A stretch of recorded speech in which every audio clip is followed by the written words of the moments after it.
ఆ చిన్నది షోమ్రోనులో ఉన్న ప్రవక్త దగ్గర నా ఏలినవాడు ఉండవలెనని నేనెంతో కోరుచున్నాను. అతడు నా ఏలిన వాని కుష్ఠురోగము బాగు చేయును. 2 రాజులు 5:3. ఈ మాటలు సిరియా రాజు సైన్యాధిపతి నయమాను చెరపట్టి తెచ్చిన ఇశ్రాయేలీయుల చిన్నది అంటూ ఉన్నది. ఈ చిన్నది నయమాను భార్యకు పరిచర్య చేయుచుండేటిది. ఈ చిన్నదాని పేరు వ్రాయబడలేదు. నయమాను కుష్ఠురోగము గలవాడు.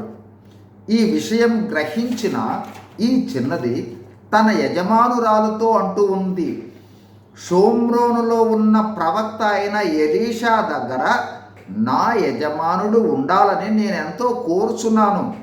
అతడు అంటే ఎలీషా నా యజమానుని కుష్ఠురోగము బాగు చేయును అని సిరియా సైన్యాధిపతి కుటుంబములో సువార్తను ప్రకటించింది. ఫలితంగా నయమాను ఎలీషా ప్రవక్త వద్దకు వెళ్ళి స్వస్థతను పొందుతాడు. ఈ చిన్నది మనతో ఈరోజు మాట్లాడుతూ ఉంది. నేను చెరగొన్నదానను, పరిచారకురాలను, చిన్నదానను అయినను నయమాను గృహంలో సువార్తను ప్రకటించి నయమాను కుష్ఠు రోగ నివారణకు కారణమయ్యాను. మరి మీ మాట ఏమిటి? ఓ క్రైస్తవ సహోదర సహోదరి, యేసు ప్రభువును అంగీకరించారు, పాపపు కుష్ఠు నుండి విడుదల పొందారు, నరకము నుండి రక్షింపబడ్డారు, పరలోక స్వాస్థ్యం పొందుకున్నారు, యేసు ప్రభువును గురించిన అనుభవ జ్ఞానాన్ని కలిగి ఉన్నారు.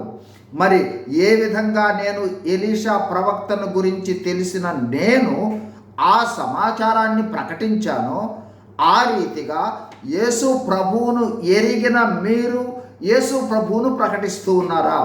రక్షణ సువార్తను ప్రకటిస్తూ ఉన్నారా? పాపపు రోగ స్వస్థత పొందగల క్రీస్తు యేసు వద్దకు నడిపిస్తూ ఉన్నారా? అద్భుత రక్షణ ఆశీర్వాదాలు పొందుకునేందుకు రక్షణ సువార్తను ప్రకటిస్తూ ఉన్నారా? సువార్త ప్రకటన యేసు ప్రభువు వారి అనగా రాజులకు రాజు, ప్రభువులకు ప్రభువు జారీ చేసిన గొప్ప ఆజ్ఞ. దేవుని ఆజ్ఞలను పాటించుటకు మించిన ధన్యత లేదు, ఆశీర్వాదాలు లేవు. కావున సువార్తను ప్రకటిద్దాం, మానవాడి రక్షణలో భాగస్వామ్యం వహిద్దాం. మానవులంతా ఆత్మీయ ఆశీర్వాదాలు పొందేందుకు ప్రయాసపడదాం. God is in you, God is with you. God bless you. Thank you.